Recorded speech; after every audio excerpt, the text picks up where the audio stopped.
First important article economy के नए rules के बारे में है।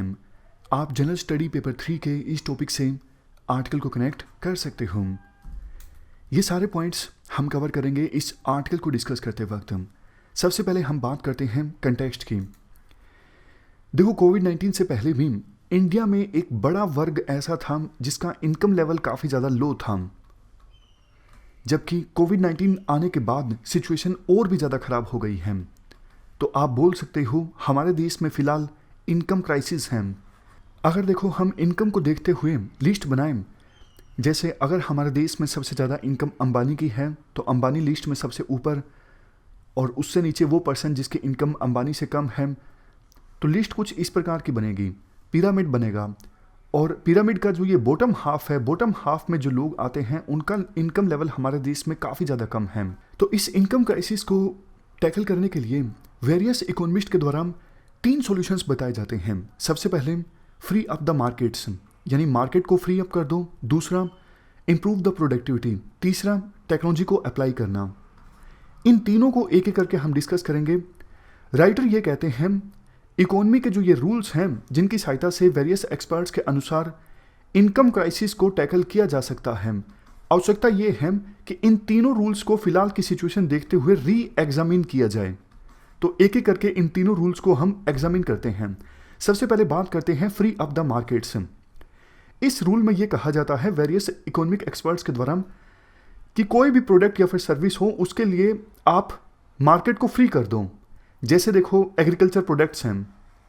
पहले क्या था, किसान अपनी फसल बेच सकते थे सिर्फ एपीएमसी मंडी में, लेकिन सरकार कानून लेके आई, अब किसान अपनी फसल को कहीं पर भी बेच सकता है एपीएमसी मंडी से बाहर। यानी एग्रीकल्चर प्रोडक्ट्स के लिए हमने मार्केट को फ्री कर दिया है। वेरियस इकोनॉमिस्ट के अनुसार इस केस में किसान अपनी फसल को उचित दाम पर बेच सकेंगे, किसानों का इनकम लेवल इंक्रीज होगा और इससे इन्वेस्टमेंट ज़्यादा आएगी। कैसे? देखो, अगर किसानों का इनकम लेवल बढ़ता है तो मतलब वो मार्केट में जाएंगे ज़्यादा प्रोडक्ट्स खरीदने के लिए, ज़्यादा वो खरीदारी करेंगे और डिमांड बढ़ेगी वस्तुओं की। डिमांड अगर वस्तुओं की बढ़ेगी तो फैक्ट्रीज प्रोड्यूस ज़्यादा करेंगी, फैक्ट्रीज प्रोड्यूस ज़्यादा होंगी तो देश की इकोनॉमिक ग्रोथ रेट बढ़ेगी। सीधा सा लॉजिक है, काफ़ी बार हम ये डिस्कस करते हैं। बट देखो, राइटर एक बात ये बोलते हैं यहाँ पे, गुड्स एंड सर्विसेज के लिए मार्केट को ओपन करना ये तो ठीक है, बट वेरियस इकोनॉमिक एक्सपर्ट्स के द्वारा ये बात भी बोली जाती है कि आप लेबर के लिए भी मार्केट को ओपन कर दो ताकि इन्वेस्टमेंट ज़्यादा आए। ये गलत है। कैसे? आप एक बात बताइए, लेबर किसके द्वारा परफॉर्म की जाती है? लेबर परफॉर्म की जाती है ह्यूमन बीइंग के द्वारा, लेकिन ह्यूमन बीइंग्स को आप गुड्स के साथ कंपेयर नहीं कर सकते। ह्यूमन बीइंग्स कमोडिटी नहीं है। पुराने समय में जब स्लेवरी प्रचलित थी तो ह्यूमन बीइंग्स को एज ए कमोडिटी खरीदा जाता था, बेचा जाता था।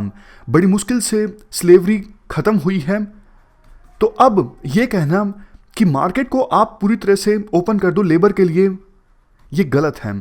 फिर तो एक्सप्लॉयटेशन होना स्टार्ट हो जाएगा लेबरर्स का, यानी मजदूरों का।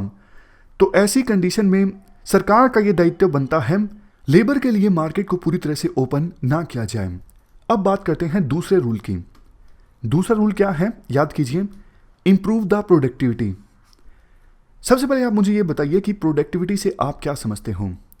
प्रोडक्टिविटी को हम मेजर करते हैं output divided by input.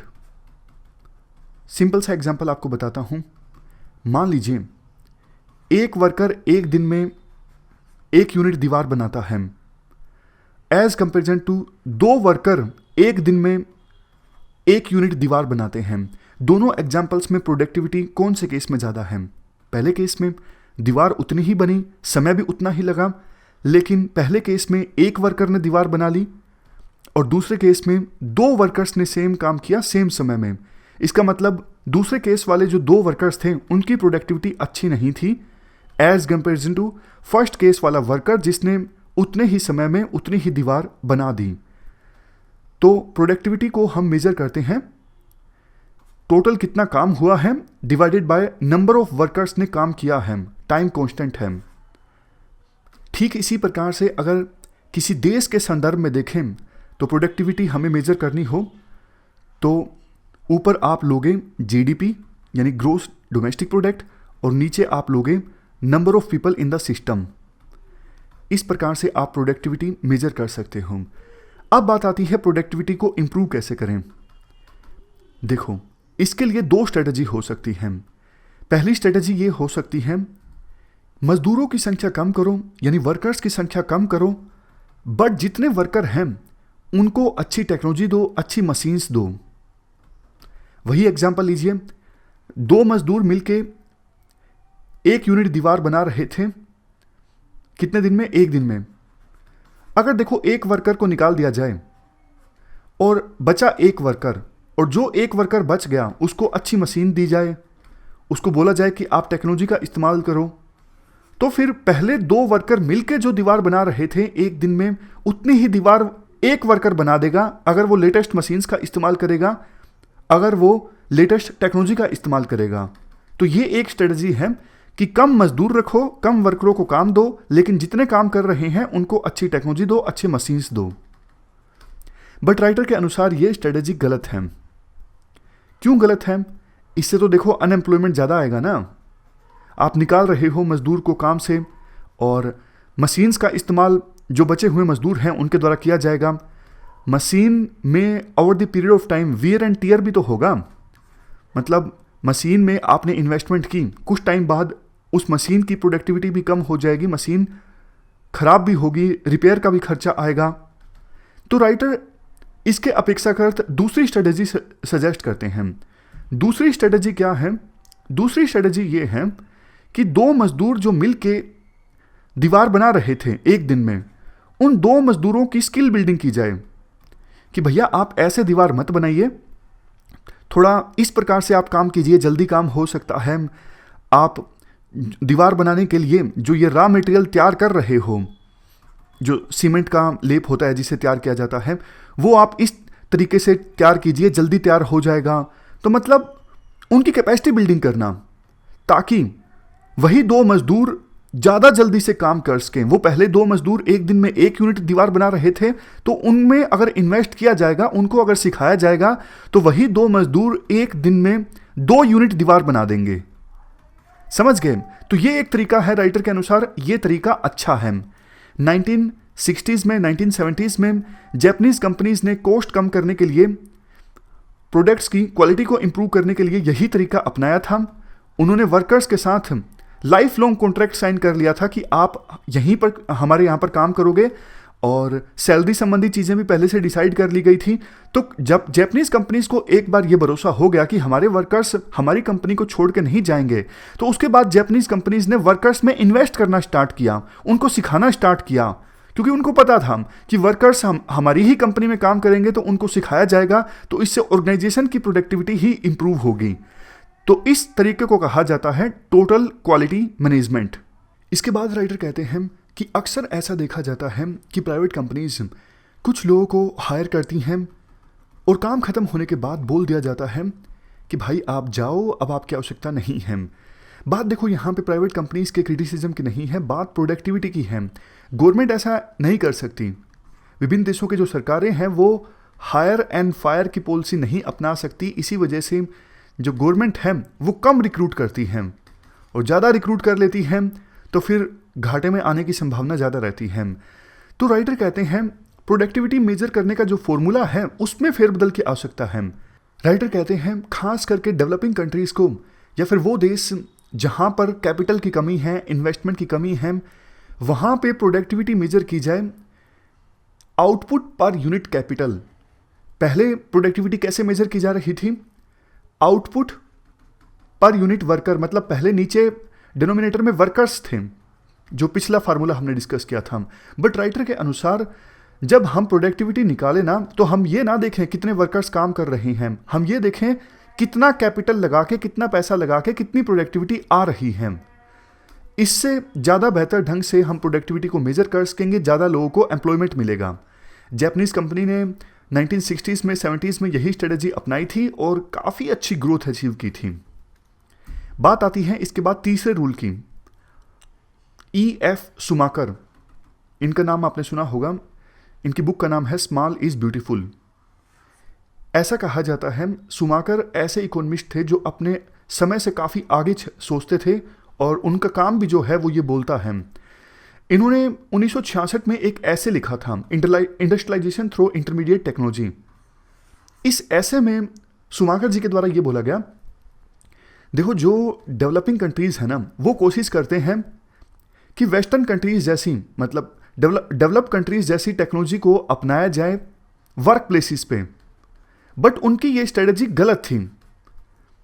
Developing countries में जो वर्क प्लेसेस हैं वहां पे आप इंटरमीडिएट टेक्नोलॉजी यूज कर सकते हो, बट डेवलप कंट्रीज जैसी टेक्नोलॉजी का इस्तेमाल मत कीजिए।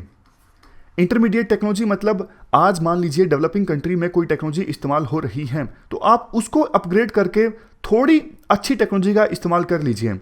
बट देखो एकदम से आप डेवलप कंट्री की टेक्नोलॉजी का इस्तेमाल कर लोगे तो इससे अनएम्प्लॉयमेंट ज़्यादा आएगा। देखो डेवलप कंट्रीज जो टेक्नोलॉजी इस्तेमाल करते हैं ना, वो टेक्नोलॉजी धीरे धीरे स्टेजेस में इवॉल्व हुई है। अब डेवलपिंग कंट्रीज एकदम से उसी टेक्नोलॉजी को अपना लेंगे तो इससे तो बहुत से लोगों का रोजगार चला जाएगा। ऐसा नहीं होना चाहिए। डेवलपिंग कंट्रीज में लोकल कंडीशंस को देखते हुए इंटरमीडिएट टेक्नोलॉजी का इस्तेमाल करना चाहिए, ना कि सीधा सीधा डेवलप कंट्रीज की टेक्नोलॉजी को कॉपी कर लेना चाहिए। तो ये 3 रूल्स को री एग्जामिन किया जाता है राइटर के द्वारा। अब लास्ट में राइटर ये बोलते हैं, देखो एक अच्छी जॉब वो होती है जिसमें कॉन्ट्रैक्ट होता है वर्कर्स के बीच और सोसाइटी के बीच। वर्कर्स यानी मजदूर, वो इकोनॉमी को क्या देते हैं? प्रोडक्ट्स, सर्विस देते हैं वर्कर्स अपनी, लेकिन बदले में सोसाइटी और इकोनॉमी को भी वर्कर्स को अच्छे से ट्रीट करना चाहिए। सोसाइटी और इकोनॉमी को वर्कर्स को अच्छी डिग्निटी के साथ ट्रीट करना चाहिए और वर्कर्स को अच्छा इनकम लेवल प्रोवाइड करना चाहिए। क्या ऐसा हो रहा है? शायद नहीं। और यहीं पर आवश्यकता पड़ती है सरकार की। सरकार ये इंश्योर करे कि एंटरप्राइजेस के बीच और वर्कर्स के बीच एक अच्छा कॉन्ट्रैक्ट साइन हो, वर्कर्स का एक्सप्लॉयटेशन ना हो, वर्कर्स को अच्छा इनकम मिले। जो हमने सबसे पहले रूल में डिस्कस किया था कि लेबर के लिए आप इकोनॉमी को पूरी तरह से फ्री नहीं कर सकते, मार्केट को पूरी तरह से फ्री नहीं कर सकते, इससे तो वर्कर्स का एक्सप्लॉयटेशन स्टार्ट हो जाएगा। जैसे आप बात इंडिया की कीजिए, इंडिया में देखो ह्यूमन रिसोर्स ज़्यादा है, यानी काम करने वाले लोगों की संख्या ज़्यादा है बट काम कम है। तो ऐसी सिचुएशन में आप बताइए, जब किसी चीज़ की डिमांड कम होती है और सप्लाई ज़्यादा होती है तो क्या हो जाता है? तो फिर उस चीज़ के दाम जो हैं वो कम हो जाते हैं। तो ऐसी सिचुएशन में वर्कर्स को मजबूर किया जाता है कम पैसों में काम करने के लिए। जैसा हमने डिस्कस किया, यहीं पर जिम्मेदारी बन जाती है सरकार की कि कोई भी लेबर को एक्सप्लॉयट ना कर पाए, वर्कर्स को एक्सप्लॉयट ना कर पाए, उनको मजबूर ना कर पाए कि आप इतने कम पैसों पर काम करो। तो ये पूरा आर्टिकल हमने डिस्कस किया इकोनॉमी के नए रूल्स के बारे में। वैसे राइटर एक और भी बात बोलते हैं इस आर्टिकल में कि ग्लोबलाइजेशन के कारण जो कैपिटल है वो एक देश से दूसरे देश में माइग्रेट करता है। कैपिटल के लिए जहां अच्छी कंडीशंस होती हैं वहां पर कैपिटल चला जाता है। बट माइग्रेंट वर्कर्स के लिए सिचुएशन अच्छी नहीं हुई है ग्लोबलाइजेशन के बाद। जो बड़े इन्वेस्टर्स हैं जिनके पास वेल्थ है, फॉर एग्जांपल बड़ी कंपनीज, वो मार्केट के रूल्स ड्रा करती हैं अपनी मर्जी के अनुसार। जैसे देखो बड़ी कंपनीज भारत सरकार को बोलेंगी कि आप लेबर रिफॉर्म्स लेके आइए, सरकार को लगेगा कि अरे इन्वेस्टमेंट तो आनी चाहिए, मजबूरी है, कर देते हैं लेबर रिफॉर्म्स। लेकिन लेबर रिफॉर्म्स जब आएंगे तो मतलब मजदूरों को जो राइट्स हैं वो और भी ज़्यादा डाइल्यूट होंगे, और मजदूरों के राइट्स डाइल्यूट होंगे तो फिर जिस कॉन्ट्रैक्ट की हमने बात की अभी 1 मिनट पहले, वो कॉन्ट्रैक्ट भी डाइल्यूट होगा, यानी मजदूरों का एक्सप्लॉयटेशन होगा। तो राइटर यही कहना चाहते हैं, ग्लोबलाइजेशन के कारण जो बड़े लोग हैं जिनके पास पैसा है वो रूल्स को लिखते हैं और उन्हीं की चलती है, छोटे मजदूरों की नहीं चलती। आजकल तो लेबर जो यूनियन है वो भी काफ़ी कमज़ोर हो गई हैं। पुराने समय में तो मजदूरों की यूनियंस हुआ करती थी, वो सरकार से अपनी बात मनवा लिया करती थी, लेकिन आज के समय में मजदूरों की यूनियंस इतनी स्ट्रॉन्ग नहीं है क्योंकि मशीनों से काम काफ़ी ज़्यादा होने लगा है। तो ये हमने पूरा आर्टिकल डिस्कस किया। चलते हैं आगे। नेक्स्ट आर्टिकल स्टार कैंपेनर के बारे में है। देखो इस आर्टिकल की डिस्कशन में मॉडल कोड ऑफ कंडक्ट का काफ़ी इस्तेमाल है। मॉडल कोड ऑफ कंडक्ट के बारे में एक पुराना आर्टिकल पहले हम रिवाइज करते हैं, उसके बाद इस आर्टिकल की तरफ हम आएंगे। जैसे ही देखो इलेक्शन कमीशन के द्वारा इलेक्शंस की डेट्स जारी की जाती हैं उसी समय से model code of conduct implement हो जाती है। मॉडल कोड ऑफ कंडक्ट क्यों इंप्लीमेंट होती है? ताकि फ्री एंड फेयर मैनर में इलेक्शंस को कंडक्ट करवाया जा सके और जो रूलिंग पॉलिटिकल पार्टी हैं वो अपनी पावर का मिसयूज ना करें, वोट हासिल करने के लिए विभिन्न ग्रुप्स के अगेंस्ट नफरत ना फैलाई जाए, मतलब इलेक्शंस को धर्म के नाम पर या फिर कास्ट के नाम पर, दूसरी आइडेंटिटी के नाम पे पोलराइज ना किया जाए और वोटर्स को किसी प्रकार से ब्राइब ना दी जाए वोट हासिल करने के लिए। तो इन सब चीज़ों को कर्ब करने का काम करती है मॉडल कोड ऑफ कंडक्ट। पहले देखो हम ये डिस्कस करते हैं कि मॉडल कोड ऑफ कंडक्ट का जो ये कंसेप्ट है कब, कैसे और किस प्रकार से इवोल्व होता है।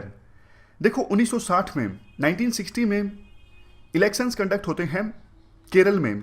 उन इलेक्शंस से पहले केरल में स्टेट एडमिनिस्ट्रेशन ने एक कोड ऑफ कंडक्ट तैयार किया था।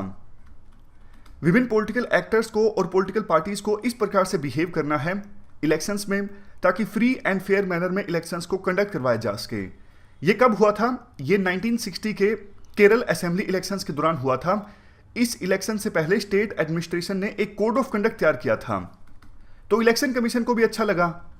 इलेक्शन कमीशन ने इस कंसेप्ट को अडॉप्ट किया।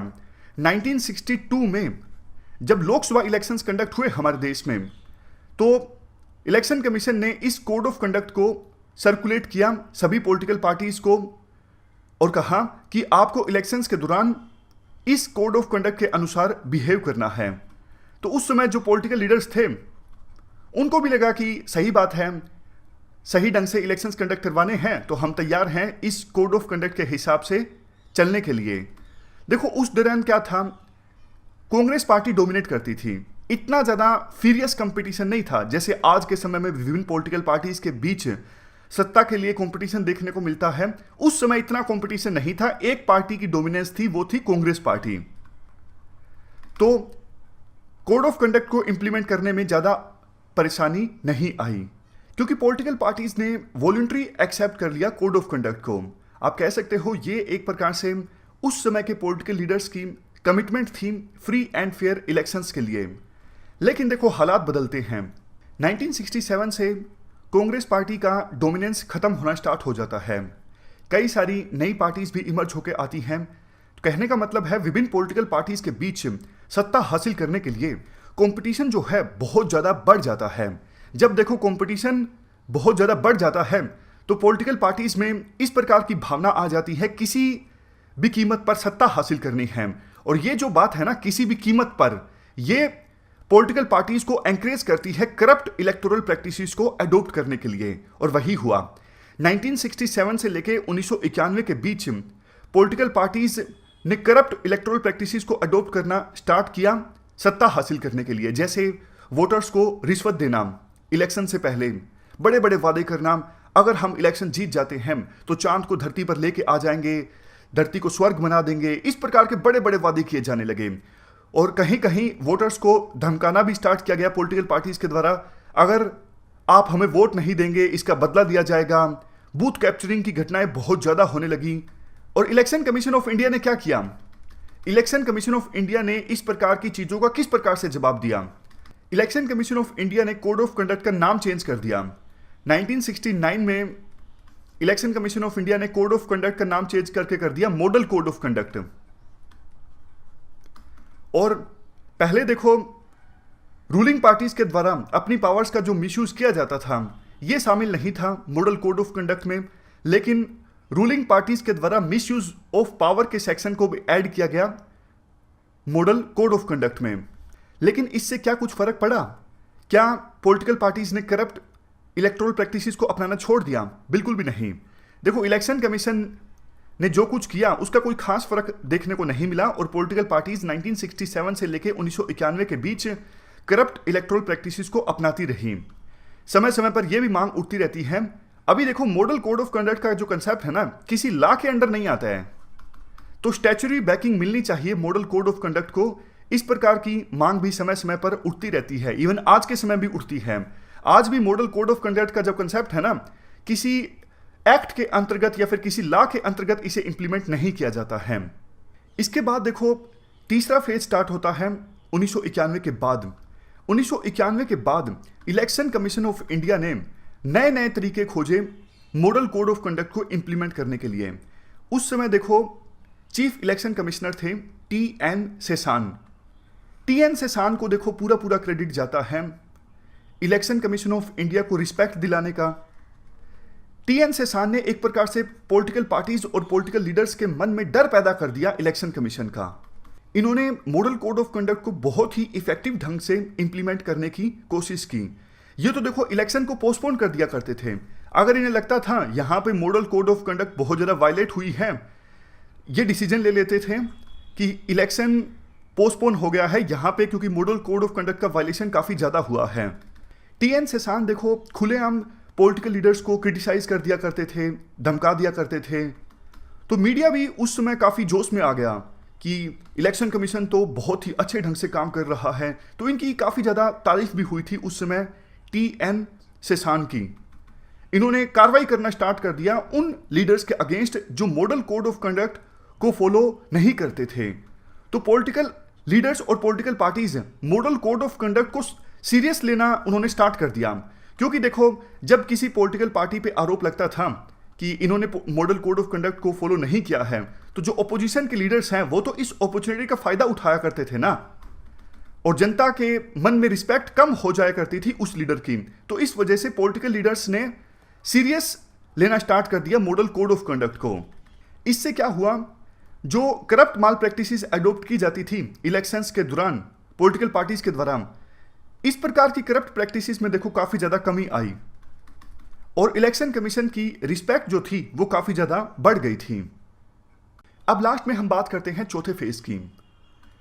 चौथा फेज देखो आप कह सकते हो पिछले 2-3 साल 2016, 17, 18, 19 पिछले 2-3 सालों में मॉडल कोड ऑफ कंडक्ट का वायलेशन काफी ज्यादा बढ़ गया है और इलेक्शन कमीशन ऑफ इंडिया इस वायलेशन को रोक पाने में सफल साबित नहीं हो पा रहा है।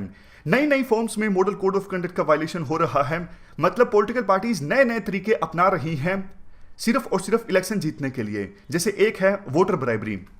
वोटर ब्राइबरी भी देखो 2 तरह के होते हैं। एक तो फॉर्मल तरीके से पॉलिटिकल पार्टीज के द्वारा, जैसा हमने शुरुआत में डिस्कस किया, बड़े बड़े वादे किए जाते हैं इलेक्शंस जीतने के लिए। दूसरा ये भी एक वोटर ब्राइबरी का एग्जाम्पल है, जैसे पैसे बांटे जाते हैं इलेक्शन से पहले, शराब बांटी जाती है।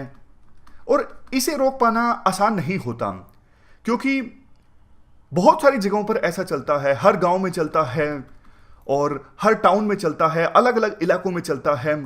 जो पॉलिटिकल पार्टीज के जो वर्कर हैं वो इस काम में लगे होते हैं। मतलब ये प्रोसेस बहुत ही ज़्यादा डिसेंट्रलाइज्ड होती है। तो इलेक्शन कमीशन ऑफ इंडिया इसे रोक पाने में सफल साबित नहीं हो पा रहा है और ये चीज़ पिछले कुछ सालों में काफ़ी ज़्यादा बढ़ गई है। देखो दिक्कत ये भी है ना, अगर पॉलिटिकल पार्टीज के द्वारा वोटर्स को धमकाया जाता है तो जिन वोटर्स को धमकाया गया है वो भी शिकायत कर देते हैं कि देखो हमें धमकाया गया है। अगर बूथ कैप्चरिंग होती है तो भी पता लग जाता है कि एक निश्चित समय पर इस जगह पर बूथ कैप्चरिंग हुई है। लेकिन इतना ज़्यादा डिसेंट्रलाइज्ड वे में पैसा बांटा जाता है, शराब बांटा जाता है, तो इसे रोक पाना आसान नहीं होता। और वोटर्स खुद ही जब रिश्वत लेने को तैयार हैं, पैसा बांटा जा रहा है, वोटर्स खुद ही जब लेने को तैयार हैं, फ्री में शराब लेने को तैयार हैं, तो फिर इलेक्शन कमीशन को और ज्यादा प्रोएक्टिव स्ट्रेटजी अपनानी होगी इस प्रकार की चीजों को रोकने के लिए, क्योंकि वोटर कई बार खुद ही संलिप्त होते हैं इस प्रकार की चीजों में। एक तो ये चीज है। दूसरी चीज, आज के समय में देखो इलेक्शंस के दौरान मीडिया को बहुत ज्यादा मैनिपुलेट किया जाता है, बहुत ज्यादा इन्फ्लुएंस किया जाता है अपने फेवर में आउटकम लाने के लिए, मतलब इलेक्शन जीतने के लिए। लेकिन इलेक्शन कमीशन इस प्रकार के फेनोमेनन को रोक पाने में भी सफल साबित नहीं हो पाया है। चाहे वो पेड न्यूज़ की बात हो या फिर चोरी छुपे पीछे से किसी पर्टिकुलर चैनल को, न्यूज़पेपर को पैसा देने की बात हो, इस प्रकार की जो घटनाएं हैं इलेक्शन कमीशन उन्हें नहीं रोक पाया है और मीडिया का गलत इस्तेमाल किया जाता है विभिन्न पॉलिटिकल पार्टीज के द्वारा अपने पक्ष में हवा बनाने के लिए। तो इस प्रकार से हमने जाना नई नई फॉर्म्स में मॉडल कोड ऑफ कंडक्ट का वायलेशन होने लगा है, लेकिन इनको रोकने के लिए इलेक्शन कमीशन ऑफ इंडिया का जो रिस्पॉन्स है वो देखो अपर्याप्त है, इनएडुकेट है। इलेक्शन कमीशन ने एक्सपेंडिचर ऑब्जर्वर्स को अपॉइंट किया है ताकि नजर रखी जा सके कैंडिडेट्स पे कि वो तय सीमा से ज्यादा पैसा तो नहीं खर्च कर रहे हैं। लोकसभा में जैसे एक लोकसभा सीट पर एक कैंडिडेट 70 लाख रुपए खर्च कर सकता है, इससे ज्यादा नहीं। तो मॉनिटरिंग के लिए एक्सपेंडिचर ऑब्जर्वर्स को अपॉइंट किया गया है। सोशल मीडिया के लिए कोड ऑफ कंडक्ट को इवॉल्व किया गया है इलेक्शन कमीशन के द्वारा। और हाल ही में जब काफ़ी ज़्यादा क्रिटिसिज्म हुआ तो विभिन्न लीडर्स की जो बायोग्राफीज थी उन पर रोक लगा दी गई इलेक्शन कमीशन ने, ताकि वोटर्स को इन्फ्लुएंस ना किया जा सके। लेकिन देखो बात यह है, इलेक्शन कमीशन प्रॉब्लम की जड़ में नहीं जा रहे हैं कि इस प्रकार से अब मॉडल कोड ऑफ कंडक्ट का वायलेशन बहुत ज़्यादा क्यों होने लगा है। 1991 के बाद जिस प्रकार से इलेक्शन कमीशन ऑफ इंडिया ने बहुत अच्छा काम किया था, वो प्रॉब्लम की जड़ में गए थे। पॉलिटिकल लीडर्स के मन में जो डर पैदा हो गया था, वो डर देखो आज के समय में देखने को नहीं मिल रहा है पॉलिटिकल लीडर्स में। इसलिए वो कतराते नहीं हैं, वो मानते हैं कि इलेक्शन कमीशन सिर्फ एक कागजी शेर है, कुछ नहीं कर सकेगा। वो डर खत्म हो गया है। तो इलेक्शन कमीशन ऑफ इंडिया का डर जरूर होना चाहिए पॉलिटिकल लीडर्स में।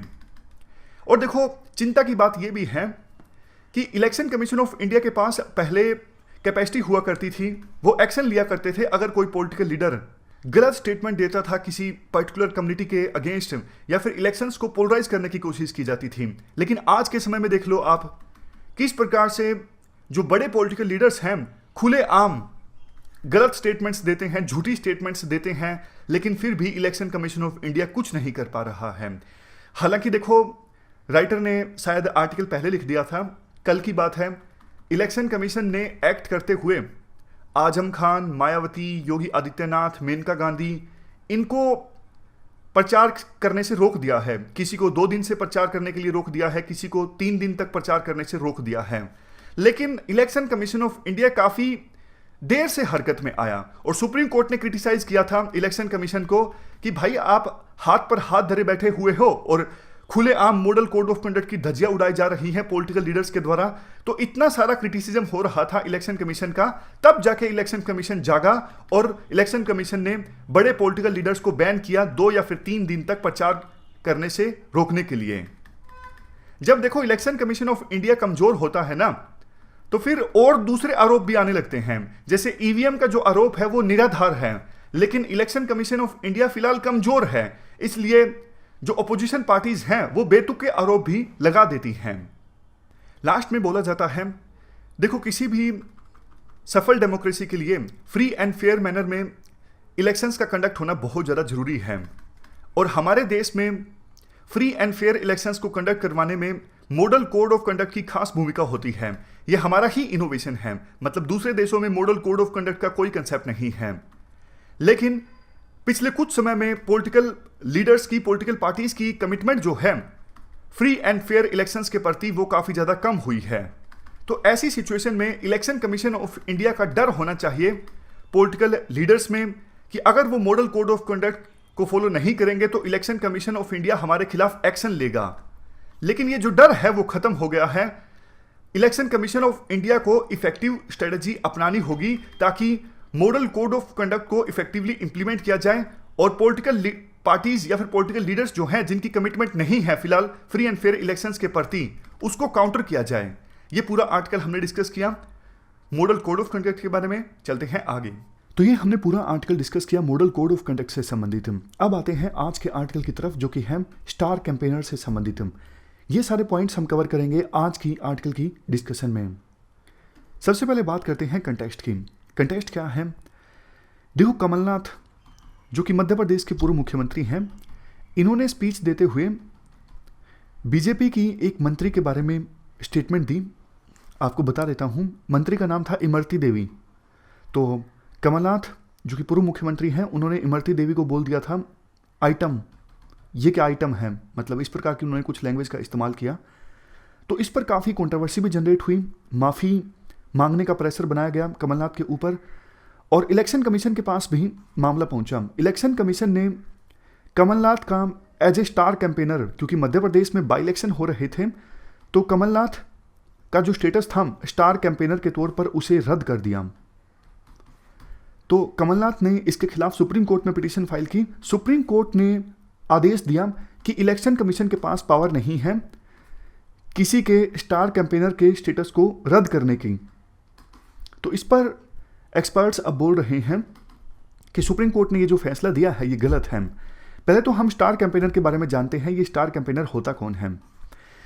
देखो, सिंपल, आपको इतना पता है कि इलेक्शन में हर एक कैंडिडेट के ऊपर लिमिट होती है। जैसे विधानसभा का चुनाव है तो हर एक कैंडिडेट मैक्सिमम 40 लाख रुपए खर्चा कर सकता है, इससे ज़्यादा नहीं।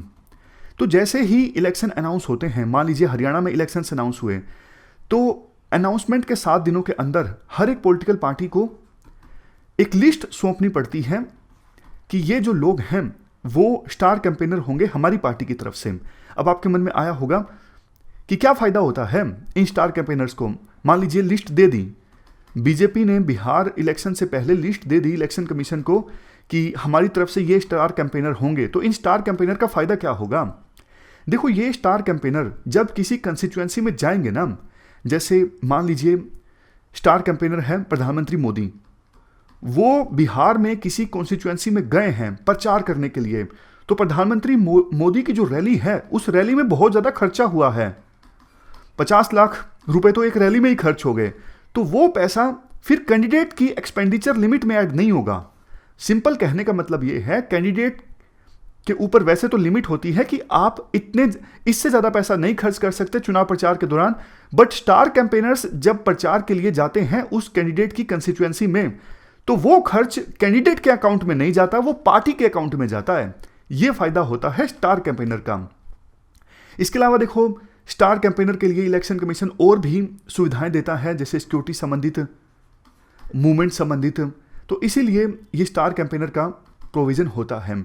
जो रिकॉग्नाइज्ड पॉलिटिकल पार्टी होती है वो 40 स्टार कैंपेनर्स की लिस्ट देती है, जबकि अनरिकॉग्नाइज्ड पॉलिटिकल पार्टी होती है वो इलेक्शन के अनाउंसमेंट के बाद 20 लोगों की लिस्ट देती है एज ए स्टार कैंपेनर, ये बोल के कि हमारी तरफ से ये जो लोग हैं वो स्टार कैंपेनर होंगे। तो अब देखो, सीधा सीधा आप मतलब समझिए, इलेक्शन कमीशन ने अगर कमलनाथ जी के एज ए स्टार कैंपेनर के स्टेटस को रिवोक कर दिया, इसका मतलब क्या होगा? जब कमलनाथ जी जाएंगे किसी कंस्टिट्यूएंसी में प्रचार करने के लिए, तो प्रचार का जो खर्चा आएगा, कमलनाथ जी गए हैं और प्रचार कर रहे हैं, फिर उसका खर्चा जो होगा अब कैंडिडेट के अकाउंट में जुड़ेगा, क्योंकि कमलनाथ जी अब स्टार कैंपेनर नहीं रहे हैं। तो ये फायदा नुकसान होता है, ब्रीफ में हमने जाना। राइटर ये बोलते हैं इसके बाद, इलेक्शन कमीशन का जो फैसला था वो गलत नहीं था, क्योंकि मॉडल कोड ऑफ कंडक्ट के अनुसार कोई भी लीडर दूसरी पार्टी वर्कर या फिर लीडर के प्राइवेट लाइफ से संबंधित एस्पेक्ट को क्रिटिसाइज नहीं करेगा, या फिर वो चीजें जो पब्लिक एक्टिविटीज से जुड़ी हुई नहीं है उनको नहीं क्रिटिसाइज करेगा। और अगर कोई लीडर ऐसा करता है तो ये फिर मॉडल कोड ऑफ कंडक्ट का वायलेशन है। और मध्य प्रदेश के पूर्व मुख्यमंत्री कमलनाथ ने ऐसा ही किया, ये मॉडल कोड ऑफ कंडक्ट का वायलेशन था, और इसी का संज्ञान लेके इलेक्शन कमीशन ऑफ इंडिया ने उनका स्टार कैंपेनर का स्टेटस रिवोक किया था। बट सुप्रीम कोर्ट ने जो फैसला लिया है ये गलत है। सुप्रीम कोर्ट ने खुद अपनी पुरानी जजमेंट्स में ये बोल के रखा है कि मॉडल कोड ऑफ कंडक्ट को इंप्लीमेंट करने के लिए और फेयर एंड ट्रांसपेरेंट मैनर में इलेक्शन कंडक्ट करवाने के लिए इलेक्शन कमीशन ऑफ इंडिया जो है अपनी रेज्यूडरी पावर का इस्तेमाल कर सकता है, ताकि ऐसी सिचुएशन को भी टैकल किया जा सके जो पहले नहीं सामने आई हैं। मतलब इलेक्शन कंडक्ट करवाते समय देखो बहुत सारी ऐसी चीजें का सामना करना पड़ता है इलेक्शन कमीशन को जो पहले कभी घटित नहीं हुई है। तो फिर इलेक्शन कमीशन ऑफ इंडिया के पास रेज्यूडरी पावर्स हैं, उन पावर्स का इस्तेमाल करते हुए election commission force in situations को टैकल कर सकता है। तो इलेक्शन कमीशन ऑफ इंडिया ने इस सिचुएशन में भी अपनी रेज्यूडरी पावर्स का इस्तेमाल किया था, जो सुप्रीम कोर्ट की पुरानी जजमेंट्स के हिसाब से गलत नहीं है। तो फिर आखिरकार सुप्रीम कोर्ट ने ऐसा जजमेंट क्यों दिया कि इलेक्शन कमीशन ऑफ इंडिया के पास पावर नहीं है स्टार कैंपेनर के स्टेटस को रिवोक करने की? समझ गए? तो सुप्रीम कोर्ट के वर्डिक्ट को क्रिटिसाइज किया जा रहा है। इस आर्टिकल में बोला जा रहा है इलेक्शन कमीशन ऑफ इंडिया के पास पावर थी उनको ऐसा करने की, और उन्होंने उसी पावर्स का इस्तेमाल किया है। इसके बाद नेक्स्ट हमारा आर्टिकल साउथ एशिया में टूरिज्म से संबंधित है। आप जनरल स्टडी पेपर 3 के इस टॉपिक से आर्टिकल को रिलेट कर सकते हो। ये सारे एस्पेक्ट्स हम कवर करेंगे इस आर्टिकल की डिस्कशन में। शुरुआत में इंट्रोडक्शन में कहा जाता है कि देखो, कोविड-19 की महामारी की वजह से वैसे तो इकोनॉमी के ऑलमोस्ट सभी सेक्टर्स प्रभावित हुए हैं, बट एक सेक्टर जो सबसे ज़्यादा प्रभावित हुआ है वो है travel and tourism. Travel and tourism पूरे वर्ल्ड में 300 मिलियन लोगों को रोजगार प्रोवाइड करता है, लेकिन महामारी की वजह से ये सेक्टर डिसरप्ट हुआ है। अब यही महामारी इंडिया को एक अपॉर्चुनिटी प्रोवाइड करती है कि रीजनल टूरिज्म को प्रमोट किया जाए और अपनी सॉफ्ट पावर को और ज़्यादा इंक्रीज किया जाए। रीजनल टूरिज्म मतलब फोकस साउथ एशिया पर। देखो, टूरिज्म साउथ एशिया में one of fastest growing sector है। पिछले 10 सालों में साउथ एशिया में टूरिज्म काफ़ी ज़्यादा मजबूत हुआ है। देखो, बात करें कि साउथ एशिया में ट्रैवल एंड टूरिज्म सेक्टर का क्या कंट्रीब्यूशन है इस रीजन की जीडीपी में, 6.6%, टोटल $234 बिलियन। लेकिन वर्ल्ड बैंक के एस्टिमेट के अनुसार महामारी के बाद 10 मिलियन जॉब्स का नुकसान हुआ है इस सेक्टर में और $50 बिलियन का कंट्रीब्यूशन कम होगा इस रीजन की जीडीपी में। इसकी वजह से कुछ देश जैसे भूटान, मालदीव, श्रीलंका जो ट्रैवल एंड टूरिज्म पे बहुत ज़्यादा डिपेंडेंट हैं, इनको बल्कि ज़्यादा नुकसान होगा, क्योंकि इन देशों की जो इकोनॉमी है वो ट्रैवल एंड टूरिज्म पे काफ़ी ज़्यादा डिपेंड करती है। इंडिया की गवर्नमेंट ने भी पिछले कुछ सालों में ट्रैवल एंड टूरिज्म पर काफ़ी फोकस किया है, क्योंकि इससे, जैसा हमने डिस्कस किया, बहुत से लोगों को रोज़गार मिलता है, देश को रेवेन्यू प्राप्त होता है। सरकार ने काफ़ी सारी स्पेशल स्कीम्स भी लॉन्च की हैं अलग अलग सेक्टर में टूरिज्म को प्रमोट करने के लिए। For example medical tourism. हाल ही में एक रिपोर्ट सामने आई, travel South Asia India's tourism connectivity with the region. इस रिपोर्ट में एग्जामिन किया गया कि पैंडेमिक से पहले के ईरा में इंट्रा रीजनल टूरिज्म की क्या सिचुएशन थी। इंट्रा रीजनल टूरिज्म मतलब जैसे साउथ एशिया में 8 देश आते हैं, तो 8 देशों में आपस में टूरिस्ट एक दूसरे के देश में कितना जाते थे। जैसे इंडिया से श्रीलंका, श्रीलंका से इंडिया, इंडिया से बांग्लादेश, बांग्लादेश से इंडिया। इंट्रा रीजन मतलब रीजन के अंदर ही टूरिज्म का मूवमेंट। तो रिपोर्ट में कहा गया कि इंडिया में देखो, टोटल जितने फॉरेन टूरिस्ट आए 2015 से लेकर 18 के बीच में, टोटल में से 1/3 तो इन्हीं देशों से आए, साउथ एशिया के इन देशों से, जैसे Bangladesh, Sri Lanka, Nepal, Afghanistan. Top 4 tourism export countries India के लिए यही 4 देश रहे, बांग्लादेश, श्रीलंका, नेपाल, अफगानिस्तान। ये रिपोर्ट हाईलाइट करती है कि टोटल चाइनीज़ टूरिस्ट जो हैं इस पूरे रीजन में, वो भी पिछले 10 सालों में 10 गुना बढ़ गए हैं। जैसे मान लीजिए 2001 से लेकर 2010 के बीच में अगर एक चाइनीज़ टूरिस्ट इस रीजन में आया साउथ एशिया में, तो 2011 से लेकर 20 के बीच में 10 चाइनीज़ टूरिस्ट आए इस पूरे रीजन में ट्रैवल के लिए। चाइनीज़ टूरिस्ट की संख्या बढ़ी है, तो इस वजह से इस रीजन में इंडियन टूरिस्ट और चाइनीज़ टूरिस्ट के बीच में जो गैप है वो कम हो रहा है। मतलब जितना इंडियन टूरिस्ट साउथ एशिया में घूमने के लिए जाते हैं, अब उतनी ही संख्या धीरे धीरे चाइनीज़ टूरिस्ट की भी हो रही है। अब राइटर इसके बाद एक सजेशन देते हैं। देखो, पेंडेमिक के बाद अभी बाकी रीजन्स में एकदम से कनेक्टिविटी नहीं बढ़ेगी। मतलब इंडिया से यूरोप में टूरिज्म एकदम से नहीं बढ़ने वाला है, क्योंकि यूरोपियन कंट्रीज भी अभी ओपन नहीं हैं। बट रीजनल कनेक्टिविटी को इंक्रीज करके रीजनल टूरिज्म को प्रमोट किया जा सकता है। जैसे साउथ एशिया में ये देश जो आते हैं, ये कनेक्टिविटी को इंक्रीज कर सकते हैं, ताकि कम से कम इंडियन टूरिस्ट अगर यूरोप ना जा सके तो श्रीलंका, बांग्लादेश, अफगानिस्तान, इन देशों की यात्रा कर सकें। और ऐसा करने के लिए हमें स्टेप्स लेने होंगे। यूरोपियन यूनियन ने ऐसा किया है। 15 जून के बाद से यूरोपियन यूनियन ने रीओपन ईयू प्लेटफॉर्म लॉन्च किया है, ताकि यूरोप में टूरिज्म को प्रमोट किया जा सके। इस प्रोजेक्ट में इंट्रा यूरोप टूरिज्म पर फोकस किया जा रहा है यूरोपियन यूनियन के द्वारा। उसी प्रकार से इंडिया भी इंट्रा साउथ एशिया टूरिज्म को प्रमोट कर सकता है। और इसके लिए स्टेप्स कौन से लेने होंगे? Visa barriers. जैसे देखो, रीजनल टूरिज्म के सामने सबसे बड़ा जो ऑब्स्टेकल आता है वो वीज़ा का आता है। वीज़ा आसानी से नहीं मिलता। जैसे देखो, अभी नेपाल, भूटान, मालदीव, इन देशों के लोग हमारे देश में टूरिज्म के लिए आते हैं, इनको वीज़ा लेने की आवश्यकता नहीं होती। बट सेम प्रोविज़न श्रीलंका के लिए नहीं है, सेम प्रोविज़न बांग्लादेश के लिए नहीं है, सेम प्रोविज़न अफगानिस्तान के लिए नहीं है। तो हम वीज़ा नॉर्म्स को थोड़ा आसान बना सकते हैं। अभी ट्रैवल ओपननेस के इंडेक्स में इंडिया का स्थान 5वां है साउथ एशिया में। भूटान, मालदीव, श्रीलंका, इन देशों में जाना हो तो वीज़ा आसानी से मिल जाता है, इसीलिए इन देशों में टूरिस्ट ज़्यादा जाते भी हैं।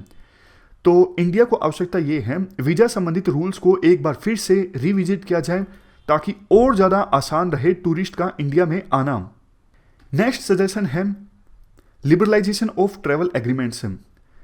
हमें ट्रैवल एग्रीमेंट्स को दूसरे देशों के साथ लिबरलाइज करना होगा। जैसे बांग्लादेश का एग्जांपल दिया जाता है। इंडिया ने बांग्लादेश के साथ रिवाइज ट्रैवल अरेंजमेंट को लिबरलाइज कर दिया। इसके बाद बांग्लादेश से इंडिया में आने वाले टूरिस्ट की संख्या एकदम से बढ़ गई।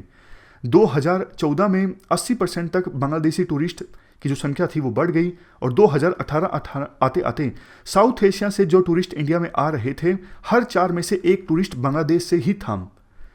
तो जैसा हमने रिवाइज ट्रैवल अरेंजमेंट साइन किया है बांग्लादेश के साथ, उसी प्रकार से दूसरे साउथ एशियन कंट्रीज के साथ भी इसी प्रकार का अरेंजमेंट साइन किया जा सकता है।